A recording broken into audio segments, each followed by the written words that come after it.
Hey mates, welcome to the Hitout. I'm your host, Phoenix Trinidad, and if you're new here, this is Zero Hanger's weekly AFL podcast where we chat all things footy. So this week, was that the most boring round of football ever? Probably. Has Michael Voss lost the dressing room at Carlton? And Mitch breaks out a pack of footy cards like the big nerd that he is. And if you could change one thing about the AFL, what would it be?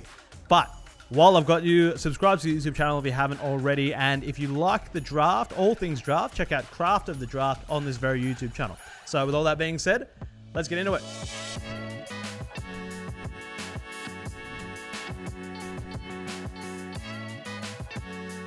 All right, back here, as always, with Zero Hanger editor Mitch Keating and writer Aidan Cellini.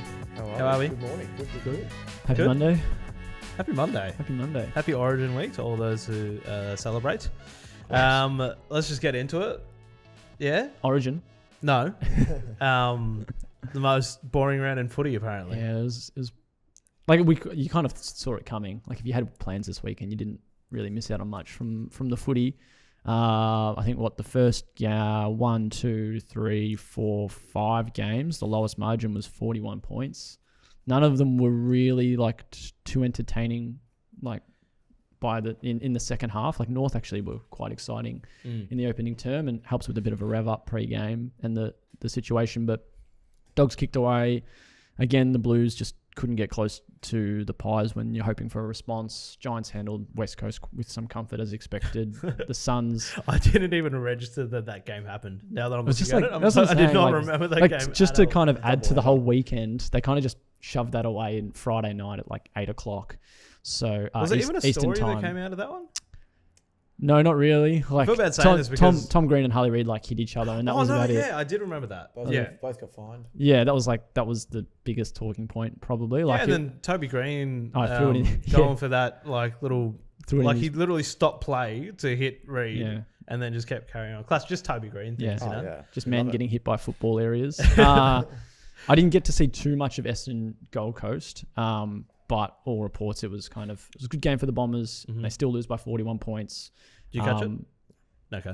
Did get home in time for Cats Tigers, which, similar to a few other games, went as scripted for most part. Unfortunate about Sammy Lawler, but the Cats handled it with some comfort. And then, the rest of the games, 28 points, 20 points, and then 11 points and 13 points. So Sunday was a bit closer. And if you had your Sunday off on the couch, then maybe you enjoyed your footy this weekend. But for the most part, quite boring, but also kind of as expected. So... Well, I think that's what makes it boring rather than the actual... That's true. It's like all the favourites pretty much won except for Sydney. But Sydney came in as favourites. Yeah, Sydney were favourites. they? I think... which is a surprise given the Dockers 6 in a row, Sydney inconsistent.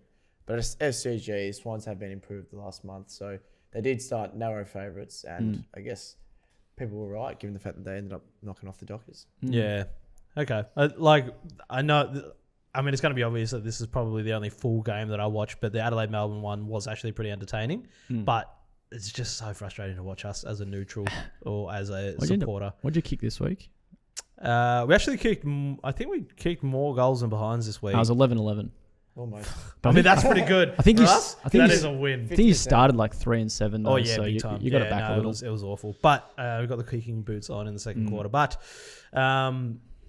okay, so must burn around in footy. What are we going to talk about this week? Well, at the end of the show, we'll go through round 18, which is actually looking like quite a nice round of footy. Yeah. So we'll quickly move on. I think that was a quintessential winter round of footy. Yeah, basically. Yeah. Anyway, well, I guess last week most footy shows probably talked about the Blues and where they're at and what's happening.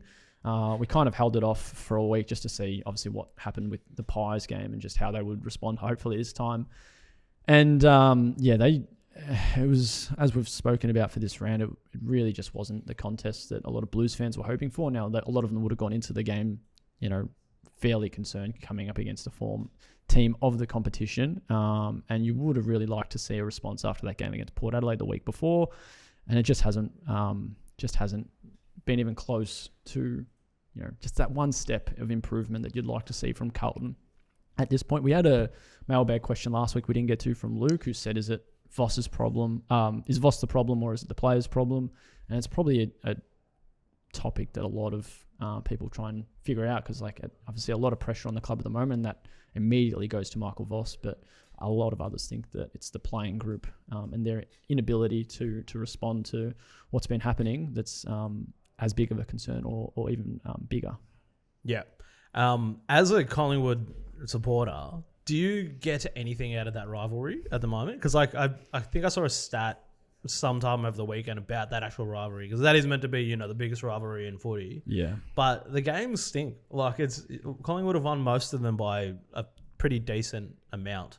Yeah, I think the last decade or so, Pies have had the upper hand. But between maybe, 2022, 2024, there was a few close games there. Obviously, everyone remembers that last round of the season in 2022 to knock out Carlton in the finals as the Collingwood did.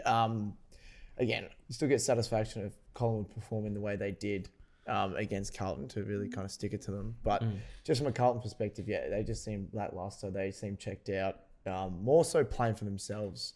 So you see, moments where Collingwood have, Maynard smothers the ball at one end when it's a Carlton shot on goal, goes down to the other end, mistake kicks a goal. Now everyone runs to Maynard. They jump on him, they celebrate him. There's just none of that at Carlton at the moment. And despite the results not necessarily going their way, those little things do matter and can add up. And they're kind of the intangibles that probably Carlton have not been doing, which then in turn sees them play the way they do.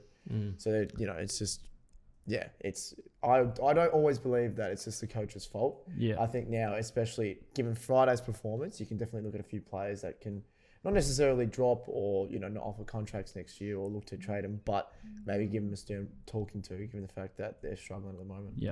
The curious thing that always gets brought up with coaches is whether or not they've lost the dressing room. Like, it's more of a Premier League thing. And, that was the famous thing with Carlton supporter Ange Postecoglou. Like, he got fired, never lost the dressing room, but then he won something.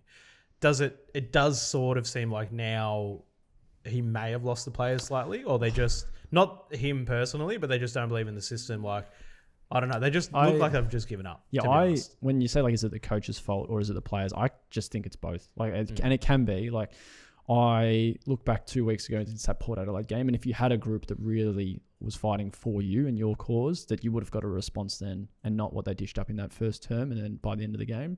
And then same with Collingwood game. Like, you shouldn't have to get extra motivation for a game like this when your coach is already facing the brunt of the pressure. So there is that aspect that if you really were this, coach that can galvanise a group and get this response, then that would have happened. But at the same time, there is an issue with the playing group as well. And I wouldn't have been that long ago that I said they have probably one of the best lists in the comp.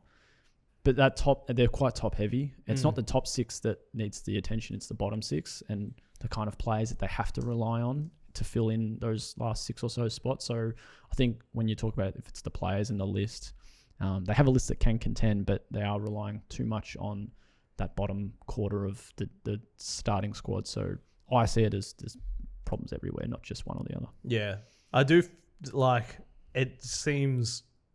It's weird to say, but I am starting to feel for the Carlton fans a little bit.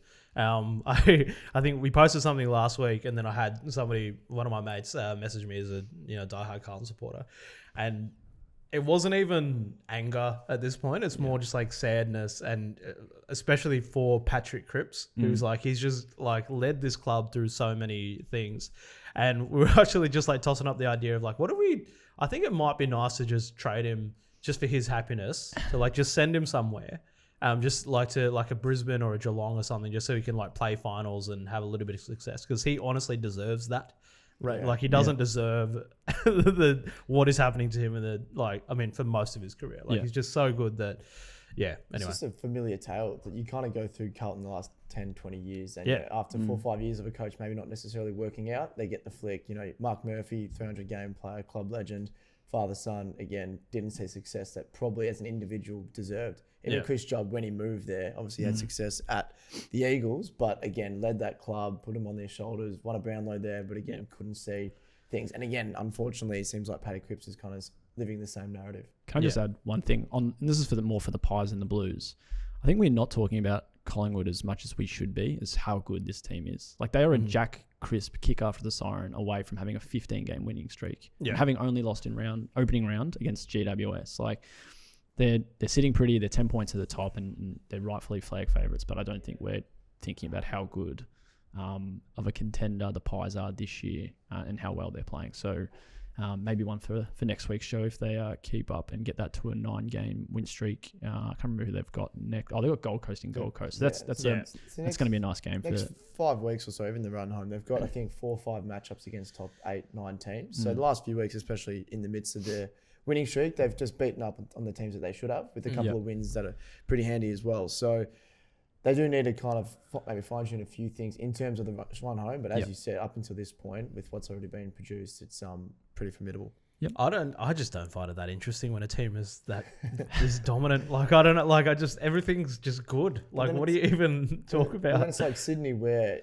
in terms of them losing, the narrative is no one can beat them, no one can beat them. Yeah. Which I'm obviously hoping that that's not the case this year. But you know, in Brisbane, everyone was going for them because Sydney was so dominant. How do you, because I remember the only time I can relate it to is, you know, I think post-premiership for the Ds in 2022, where we just went on that 10 in a row or whatever.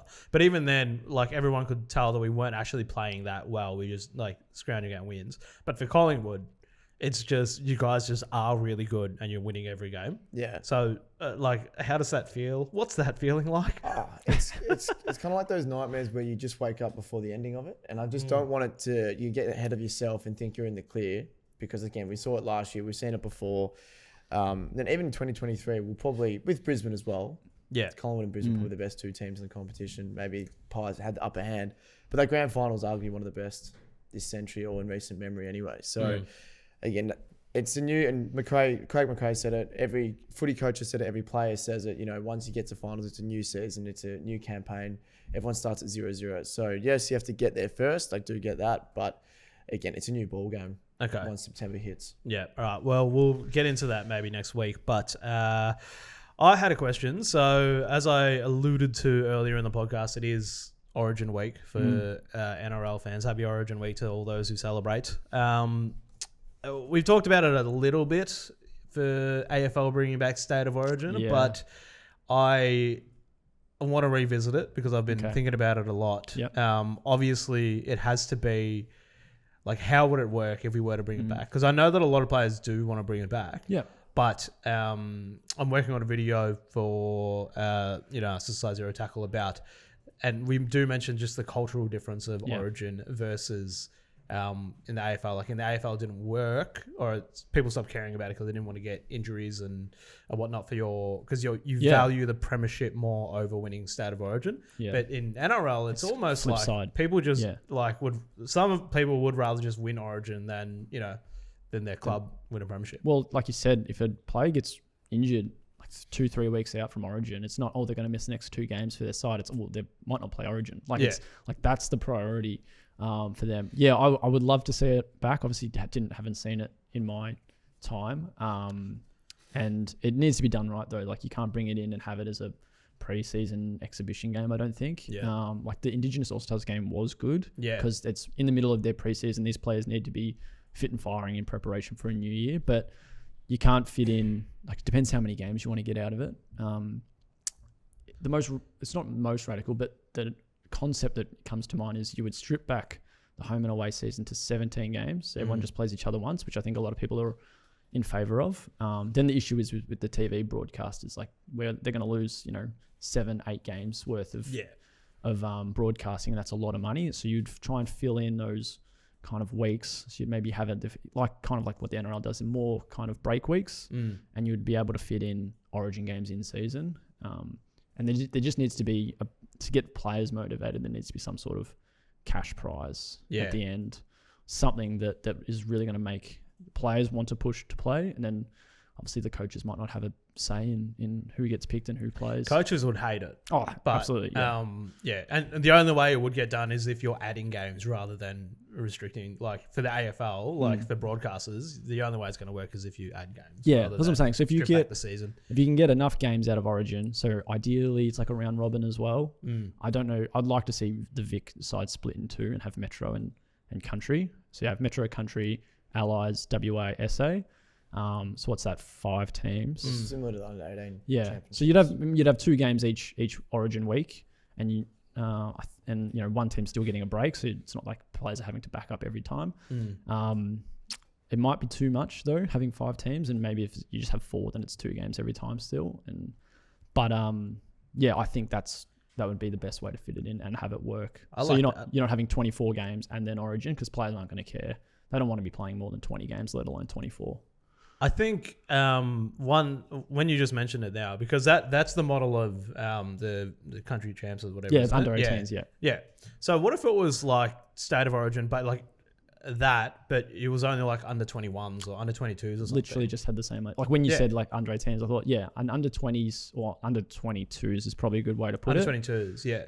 But then, it's not going to be taken as seriously. And then I think it would. I think it'd be awesome. And like I would still watch it. Yeah. But the thing is, you've got maybe guys like Nick Dacos, like Collingwood will not want him playing in a game that's just like he would dominate in anyway, and they might be fine without him. Yeah. So it's tough, but I think you want to see the best of the best playing with each other. Yeah, that is the whole pull of State of Origin, I guess, too, because like you have your superstars from opposing teams linking up. It's just difficult to get that commitment. Not necessarily getting the game sorted and organised, but even Fremantle admitted this year, Justin Lomia said they played vanilla football because they didn't want to give too much away for the season upcoming. So whereas NRL and the State of Origin, you've got players that's their grand final. Those 3 matches are the ones that they do play. But obviously, as you mentioned before, that cultural difference where it's more an exhibition game or marquee game rather than like a do or die. This is what I want to be known for as a player or be a part of as a player. And I think that's going to be very difficult, but it needs to be years and years of commitment from the AFL initially, although it might not be deemed as something that players want to do. But once you get to a point where there's a commitment to wanting to be in part of it, then I think that's where you'll get where you reap the rewards from it. I think another cool thing would be is that you'd be filling up coaching jobs too. So like, John Longmire is out of a job at the moment too. So he would be perfect for jumping into, and it's only, whatever, a round robin, so a few games a year. Yeah. It'd be cool to see him just like still coaching and you'd have him, you'd have Adam Simpson. Another option would be handing the keys to like some of the top rated assistant coaches, kind of like what they did with the Indigenous All-Stars, and they kind of get a spot leading a team, kind of running both training and then match day as well, and they get that experience. Because you do hear a lot of those first-time senior coaches talk about how big of a step up it is from being an assistant, where you're kind of working with your lines and you're doing meetings here and there, to being a coach, and it's just flat out every day for the whole week, for the whole year. So be just like a nice little taste for them, dress rehearsal for those kind of top-rated assistants. Yeah, and I just like that you also have something else to barrack for, because like I've obviously given up on footy for the D's this year and Carlton fans or something, so it'd be nice to be able to say, hey, I mean, Vix could still win at some point this year, but like I said, with that, I wouldn't mind seeing Vic split, but I guess what would maybe get coaches a bit more on board is because the Vic contingent would be so big that you could kind of rotate players. Like Nick Dacos doesn't have to play every State of Origin game, and that his replacement's still going to be pretty handy if you're just looking at that next 11 or 22 players, and you just kind of rotate. And if you're playing 4 games maybe for the series, then players only have to play 3 max for Vic. So there'll be a little bit to work out, but it sounds like it's moving in the right direction. We could get Origin footy next year. Yeah, and I have seen the idea thrown out to do it through the W, which I reckon would be pretty cool. Yeah, as well. That and international rules would be good for and they want W more games, so and they deserve more games. So anyway, all right, that was me. Nice one. Next? We got Footy Stonks back. It's the first ep of the month. Okay. I've got something to do a bit different, so I might let you two kick off your Footy Stonks, what you're adding, what you're selling. Let me know if you need a reminder of what you actually have in your portfolio. I need to I'll be honest, I kind of forgot what I have in my portfolio. Need to put a spreadsheet together. Yeah. For this stuff. Do you want to start? Whatever. Okay. So because I can't remember what I currently have in my portfolio. I think the only thing you held was Libba from the first Stonks you did. I think I sold Libba. Oh, did you? I'm pretty sure I sold Libba. You might have. Let me have a look here. Yeah. You sold Libba. You bought Harvey Langford for Rising Star. Oh, okay, yeah. No, sticking with that. Yep. I kind of want to buy Libba back now. But maybe at a premium. Yeah, I'm going to buy some Stonks in Sydney. I feel like they're based off that game against Freo. I was either going to buy Stonks in Freo or Sydney, and it looks like I'm going to buy them in Sydney. I said last week that the only people that are going to that could make a little run toward the back end of the season to break into that 8 would be Sydney, and I think it's going to be on the back of Brody Grundy as well. Like he's so good. Yeah, he's looking good. So that's all me. I think just Sydney and Grundy to make finals. That's my little stonks buy for this month. Yeah, so what I've bought could be a little bit late to the party, but I think he's still be at a decent price. Max Hall from the Saints. Yeah, he's, if you had him a month ago, you'd be pretty rich. You'd be laughing. His last few weeks of footy have been superb. Midfield forward, Stellar. hitting the scoreboard as well. And also Cats debutant George Stevens. Now, I know they have a few outs, but his debut game against the Tigers, admittedly, not necessarily the most difficult competition, but their Tigers midfield is quite strong, and George Stevens stood up well and truly. So I also got him just as kind of a nice little side note there. and then also Mitch Lewis and Cal Deer. Now both are coming back from injury. Obviously Lewis off that ACL, and Deer are just having a few little hiccups and setbacks throughout the year. Both played VFL on the weekend. Both found plenty of the footy. Both kicked 3 goals as well. So I know the Hawks' forward line at the moment is humming with Coll and Gunston and Watson and Ginnivan and Dylan Moore. But these two, I think, will play a big part in Hawthorn's fortunes going forward. And I think we'll see them relatively soon, especially one of them. I think maybe more Mitch Lewis rather than Cal Deer. But I think, both of them will come in a hurry. Nice one. I am going a bit different, so I'm going to cash in on a lot of mine. Right. So let's just have a look who I had. I'm going to hold on to Archie Roberts. Still young, got plenty of way to go. Jake Sleggo, I'm going to cash in on. He probably fell off when I bought him, but then his last week or so has been solid, so I've probably just lost a little bit there. Melbourne's midfield, I'm selling that. I probably had a loss. I shorted the commentary around Bevo and his future. I don't think I can get it any higher at the moment, so that's out. I've got Adelaide's backline in, which has been absolutely stellar. Like the scores they've conceded, like 77 on the weekend was one of their highest for some time. So they had 54, 47, 63, 41, 62, and then 78 against the Pies, which they lost. So I'm happy to cash out there as well. That's crazy that's against us, who are the least offensive team. And most inaccurate. One of. Chankwood Jath hasn't been the buy I thought he would be. Cal Wilkie's AA push has been strong, but probably falling off there. So I'm going to sell those. I'm keeping my short on Carlton. That's just riding me pretty nicely. So I'll keep Archie Roberts, keep my short on Carlton. I bought Zach Johnson. I'll hold on to him. I'll hold on to Kane McAuliffe. And the long first round of the draft hasn't really changed too much this year. So I'm holding that all the way. But what I am doing is putting all my faith in this pack of footy cards. So what I'll do on...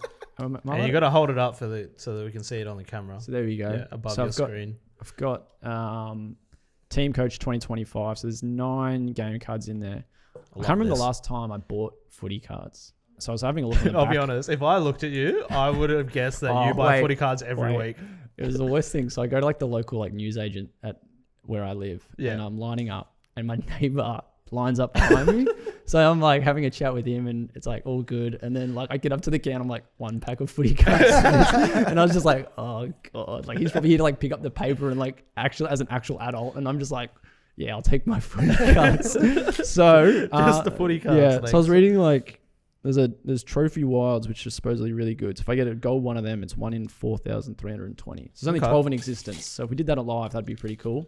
Were you a footy cards kid? Oh yeah, I was never a footy cards. Yeah, I've got a huge box at home. 2006, I filled out. Yeah. All Let's have a look. Sure. So I'm either gonna short or buy. Okay. Nick Watson, that's a big buy. I'm happy with that. He's right. You think he's going to increase in value? Yeah. Okay. He steps up in finals. Jack Higgins, which I think you've got already. So I might short him. Make that interesting. Yeah. Okay. With his AA prospects, I'll short that. Max Gawn. I'm going to short his AA prospects. I think Grundy, Luke Jackson, Darcy Cameron, Cherry.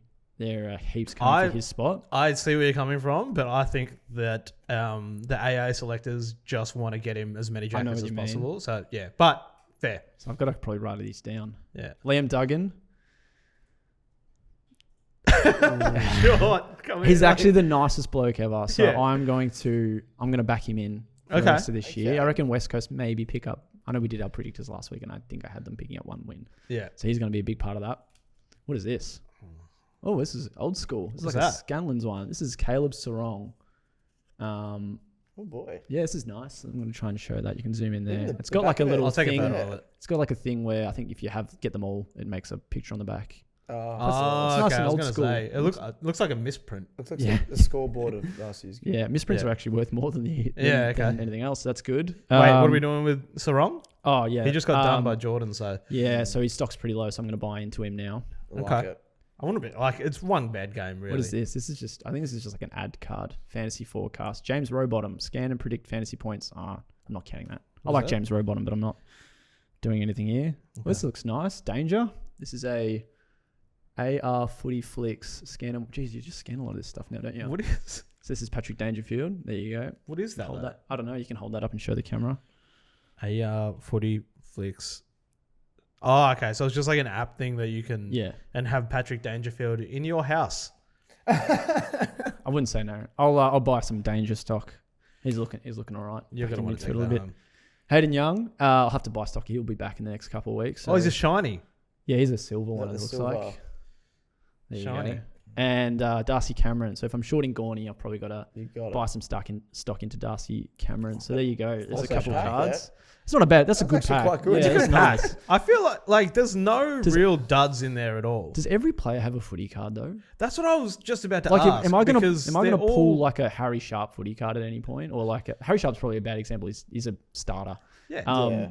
But they- no. that point. Well, man. he's a He's a sub. best 23 player. So No, yeah. Okay. But yeah. yeah. So there you go. I'm gonna have to write all that down and remember that for next time. Yeah. But yeah, that was fun. Okay. So that so you've just got like the biggest portfolio. Yeah, ever. well, like I said, I just You've probably sold. got a budget on this. Maybe I should have just sold everything I had, but some of it I wouldn't have got much back. But there we go. Maybe I'll make a spreadsheet and track everyone's. So I've got a bit out of that. Few guys I'm gonna have to be writing for the rest of the season. All right. You just wanted to buy footy cards. Yeah. Yeah, that was obvious. They're gonna stay at the office. All right. Who put this in? So if you want to change one thing with the AFL, what would it be? Yeah, so it's just like you can be CEO, but you get to make one change. Yeah. It's like a Make-A-Wish thing. Like, you know how sometimes they get to do just one thing. This is your chance. Have we done this before? No. No? We did I think we just did it maybe for talked about Voss things we Pop. didn't like. Yeah, okay. But yeah, you get a spot in the CEO's chair for one day or Yeah. one thing. And I was just kind of keen to hear, like, what is your biggest issue or the one thing you'd like to see changed in the AFL? Because you probably have a dozen things each. Mhm. But what's at the top of the list that you'd immediately come in and just go, nah, get rid of it, or put it in, or change it? So what do you got?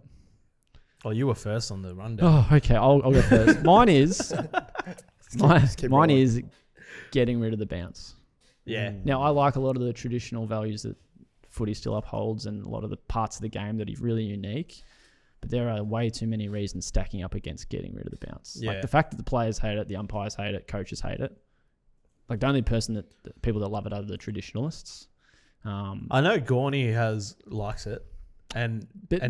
But He's also saying that even if a bounce goes wayward, you don't recall it. You just let it go. yeah, okay. Even outside yeah. the So circle. there's That's chaos. a few things that come up with this. A big talking point this year has been the length of games. Yeah. So trying to get rid of every little additional, even if it's 5 seconds for an extra bounce, like it just adds up over time.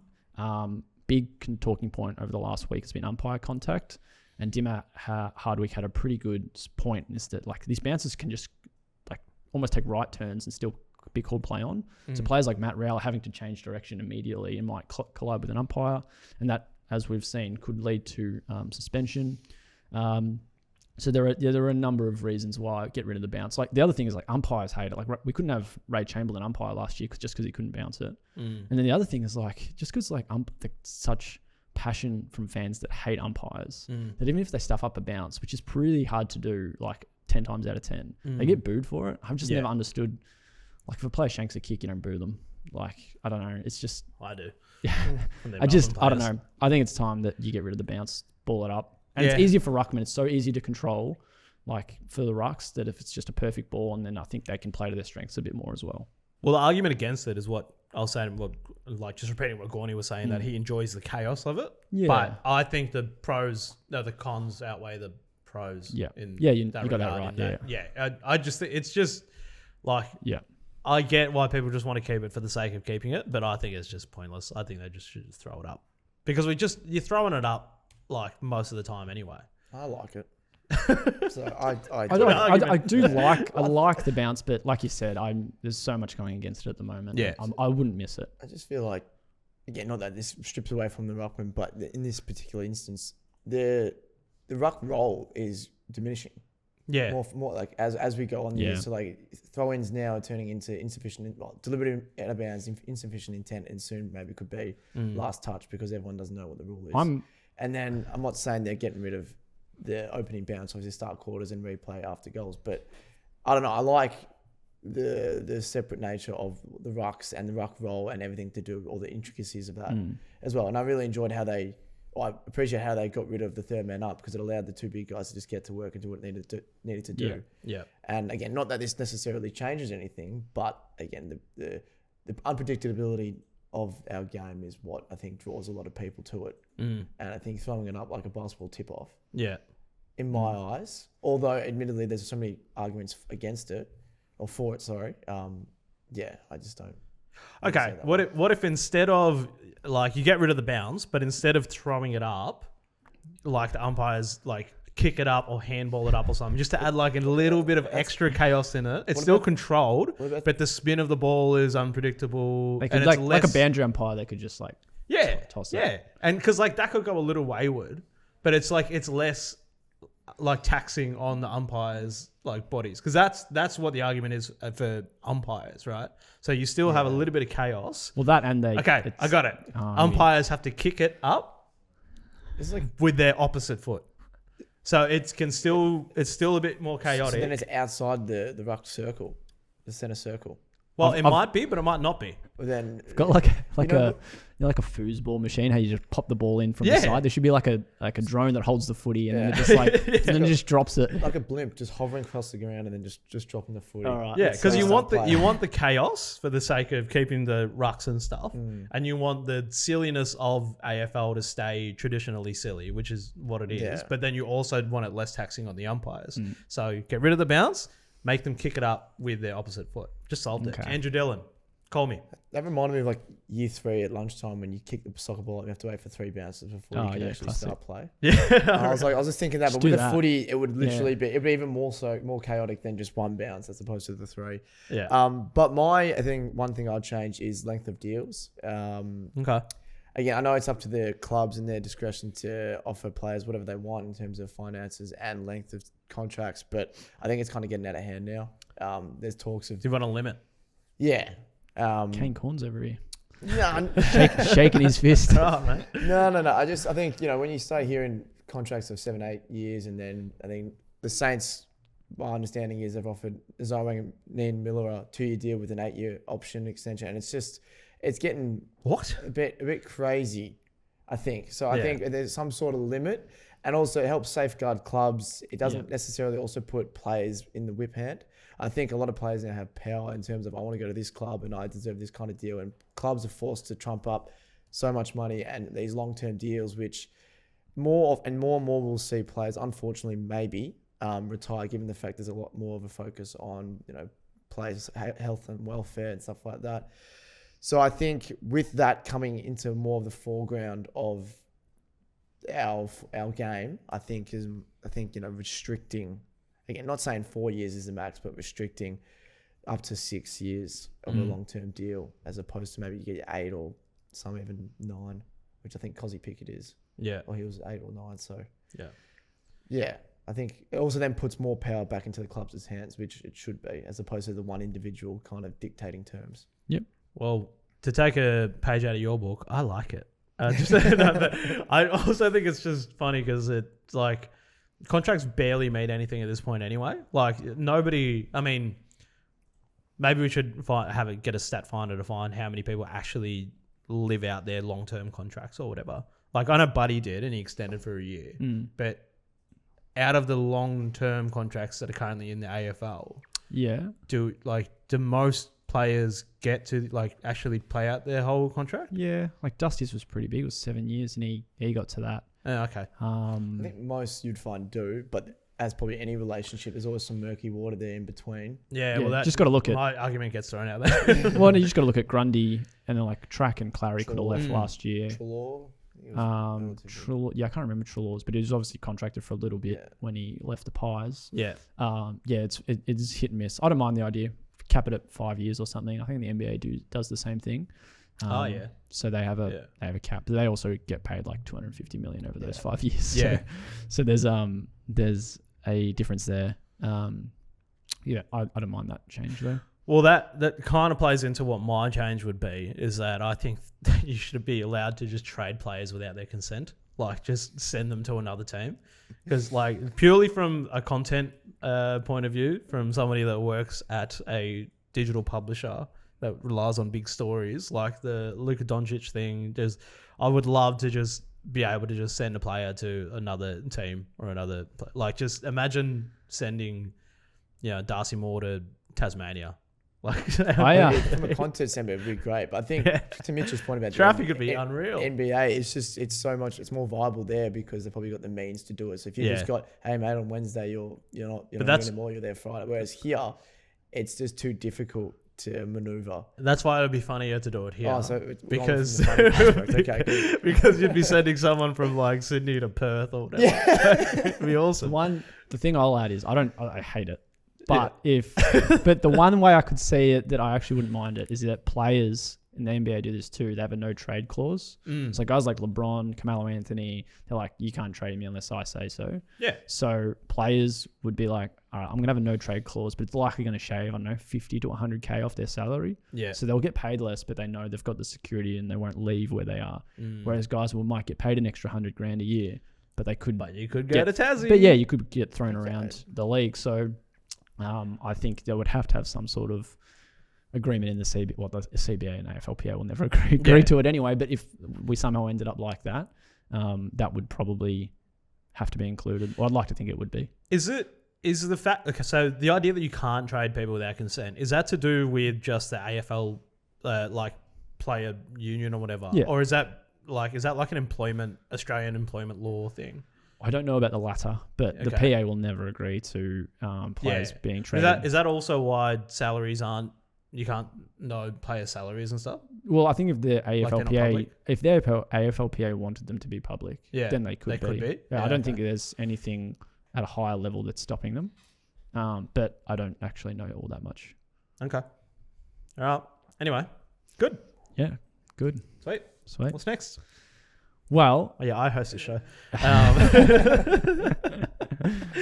No, you go on. Well, it's actually been a kind of interesting week to bring up, like the stats that will just never get broken in footy. Mm-hmm.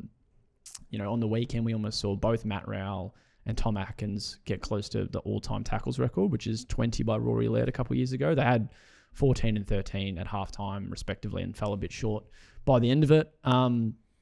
We talk about, I don't think anyone's ever going to get past Plugger's 1,360 goals. Like, no one might even match Buddy's 1,000 goals in a century. And now we've got talk about what can Jeremy Cameron do. He's just past 700. He's potentially getting a Coleman medal at his age. He could play another 4 years. You need 4 How old is he? He'd be 31. Yeah.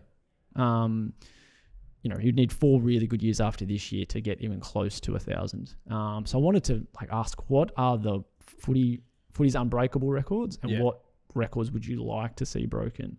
So just as some examples from the AFL's Unbreakable Records, you got guys like Fred Fanning booting 18 goals in a game. I think Coventry had 12 goals on debut. Mm-hmm. Like when we talk about how many goals a player could kick on debut, like that, I don't think that'll ever be matched. Well, Ben Ronk, he kicked like 7 It wasn't on his debut though, I don't Wasn't think. it? No, I used to think it was too.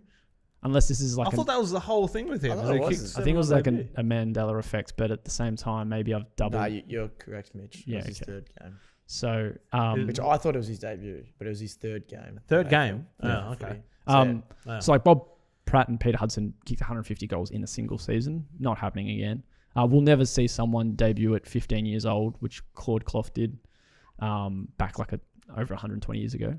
Okay, I'm going back to our previous segment of things we would change about the game. I reckon you should allow a 15-year-old if they're good enough. I just think it'll be interesting. Looking at pushing the age. And so all of these are like age, like outside of maybe Plugger, all of these are pretty old. So like a new one, more this century one would be Nathan Bock had 20 bounces in a game. Yeah. Now no one's really gotten close to him over the last 17, 18 years. The highest this year was Naz, who had 11, and he's the only player that's got more than 10 this year. I don't think anyone can beat 20 bounces in a game. Like you could if you really tried and just bounce every time you got it. But like, because everyone's like, Bailey Dale had 49 touches, he could do it. He had 2 bounces that game. Yeah, like 49 touches, and you're getting 2. Like obviously he's not focused on getting bounces. Yeah, but I just don't think anyone will get 20 bounces. Not for ages. I think. Max Gawn hasn't even had a bounce in his career. Yeah, it's not an unbreakable record. Maybe. Okay. Like all records are unbreakable, but Yeah. I just don't see it happening. I got one. Goal assists. I was looking at this. So Steve Johnson had 10 in that 2011 rout. So you remember that game, don't you? Melbourne. I think it was about 186 points.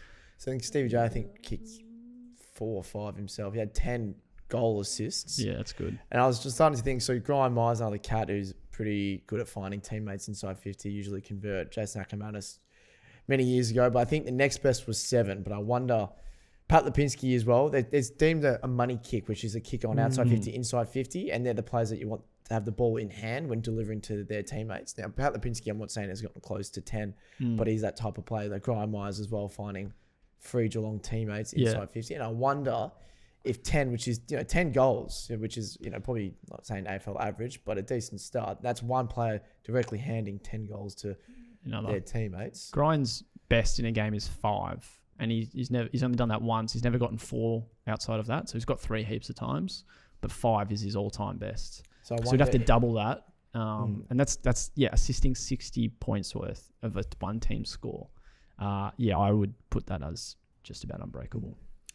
My thing with this is though, these unbreakable records. Fred Fanning played.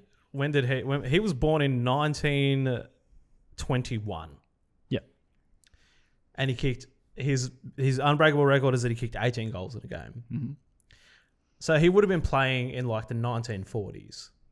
Sure. So are we even sure that he actually kicked 18 goals in a game? Because back then there was no champion data back then. It was just one dude smoking a ciggy, timekeeper, and just like oh yeah, that was probably Fanning. He probably kicked 4 and then like lost. The guy that was keeping stats back then lost interest. It is funny because like you go to his AFL tables and the only stat they have is just goals. They don't have his disposal. Like obviously there's a step up from that. There would be maybe Sam Darcy. There's some and like like even like Bob Pratt and Peter Hudson, 150 goals in a season. I don't know. I got queries over the legitimacy of this stat. I know, but like Buddy. But that's the one that's like I think this just goes back to I think things should only count in AFL era. Well, that's what some stats do. It's like since like 1999. Yeah. These stats. Because obviously it's just been such a shift into different ways that we assess the game and analyse it, which obviously don't necessarily marry up with. Yeah. There is, because like last year, Matt Rowell got 20 clearances in a game. And then like Paul Salmon holds a record of 22. And I think it was some guys from the ABC might have gone back and watched it and recorded Paul Salmon's clearances. And they're like, if they were doing that today, it'd be more like 14 or 16. Yeah. So there is like they probably have changed a little bit. Like I don't think they like tackles were just like if you got your hands on a guy with the ball, it would be a tackle. Now it's like if the guy you're tackling gets rid of the ball, it doesn't count as a tackle. So there is certain changes to. So if you had like inflation for stats. That's what I mean. Like, have you ever gone back and watched a game from like the 50s or 60s or whatever?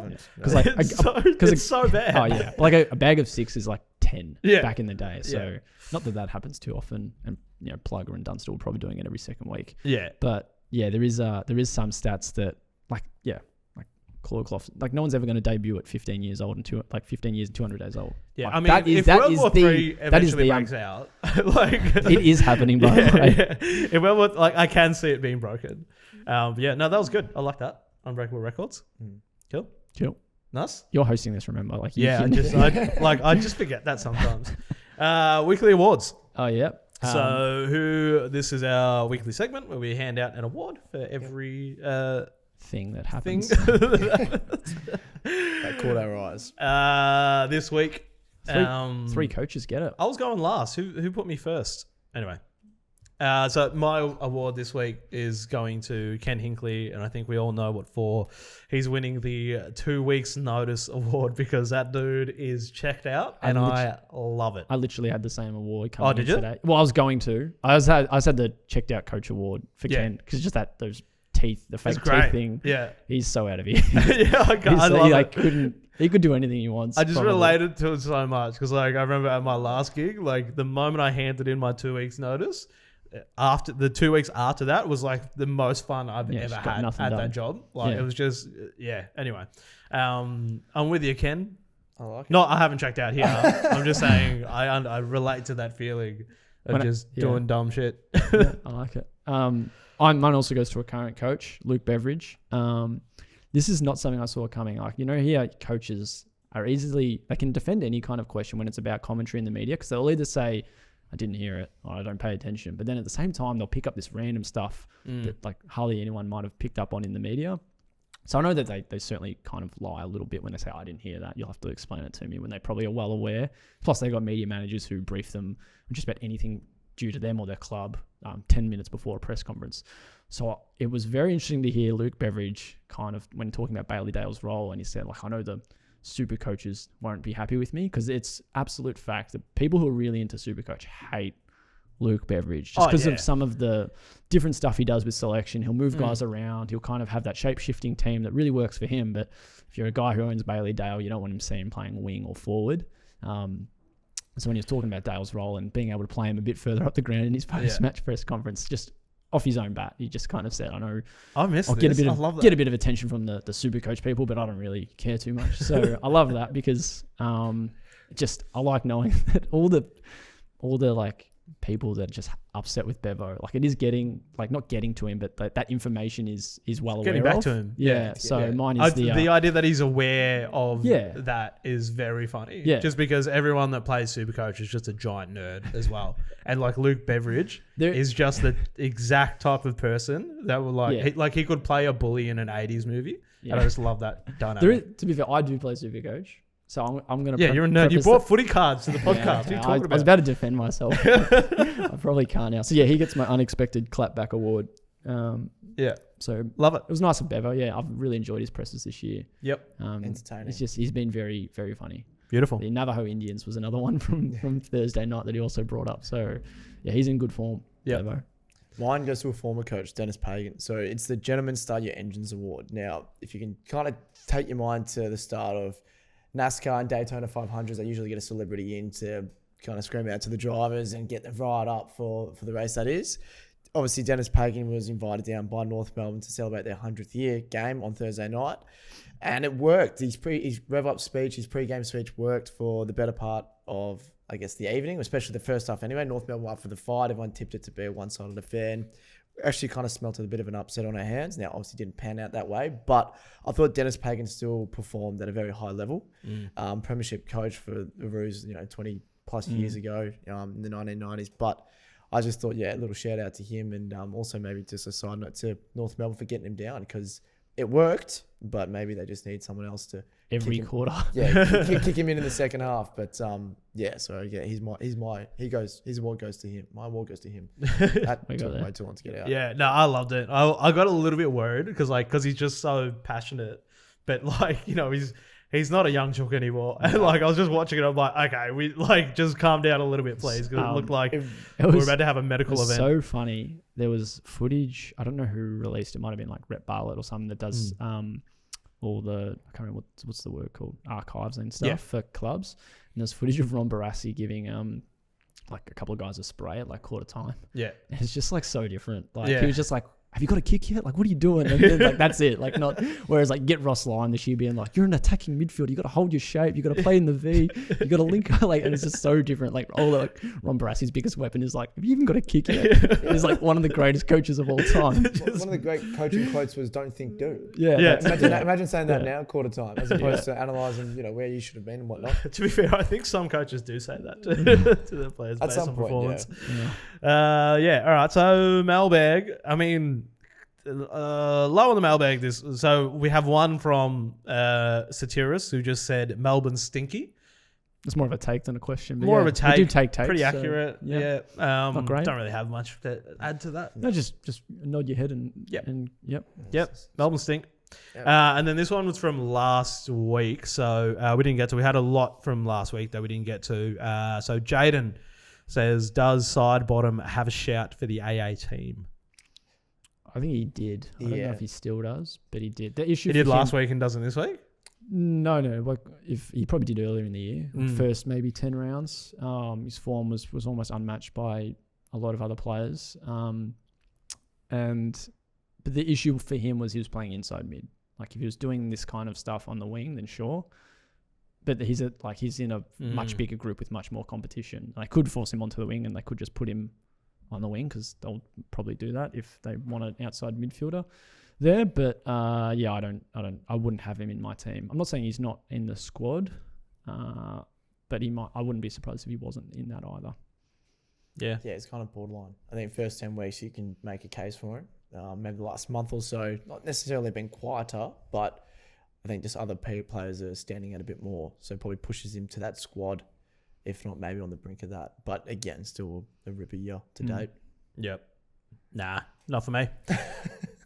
Round 18. This will be a nice weekend after. Yeah, it's meant to be. Bit of a war I mean, fist. it's kind of a good week to have a good fixture because last week was bad. Well, yeah, I guess one brings two. Carlton Brisbane is not the greatest start though on Thursday night. Yeah, they should just stop putting Carlton on Thursday and Friday nights. It's just it's mean at this point. But the night after, I can't remember if it's their first Friday game or first home Friday game for the Suns, but it's kind of in that category of being very, very rare that Gold Coast will host Collingwood. That should be a close game. That's a It banger. is officially, what's Dimmock call it? Big boy month for the Yeah. Suns. I'm tipping Suns. That's my lock of the week. They're good against the Pies, especially up there too. I tell you Just what, the conditions a bit better. I think one thing that might decide this, and it's going against this man's and the stock I've just bought in him, Jared Witts has pretty much negated every single opponent this year. Sneaky good player that doesn't get deplored as he should. Coming up against a team, pretty much just about every team has a star ruckman that is quite dominant most weeks, and hardly any have been able to really match him. So he's probably more forcing his opponent to be negated more than having an impact, because we see a lot of rucks in the same game. Two can have really good games in the same match, but I think he's just playing like a tag role, even though he really only has one opponent. He's just shutting them down really well. Yeah. And Saturday, Dogs, Crows, That's Giants, gonna be Cats, so good. Freo, Hawks.